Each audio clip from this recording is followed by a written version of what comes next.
ગુજરાતમાં ગત 2 દાયકામાં ન થયો હોય એ પ્રકારનો અસાધારણ કમોસમી વરસાદ આ વર્ષે થતાં રાજ્યના વિવિધ જિલ્લાના ખેડૂતોના પાકોને મોટું નુકસાન થયું છે।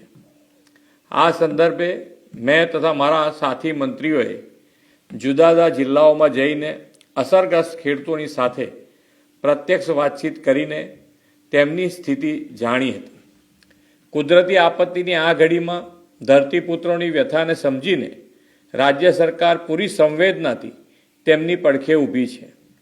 રાજ્યભરના ખેડૂતોના પાકને થયેલા વ્યાપક નુકસાન સામે તેમની લાગણીઓને ધ્યાને રાખીને રાજ્ય સરકાર દ્વારા ધરતીપુત્રો માટે આશરે 10,000 કરોડના રાહત સહાય પેકેજની જાહેરાત કરું છું। આ ઉપરાંત રાજ્ય સરકાર 9 નવેમ્બરથી ખેડૂતો પાસેથી ટેકાના ભાવે આશરે 15,000 કરોડથી વધુના મૂલ્યોની મગફળી, મગ, અડદ અને સોયાબીનની ખરીદી પણ કરવા જઈ રહી છે।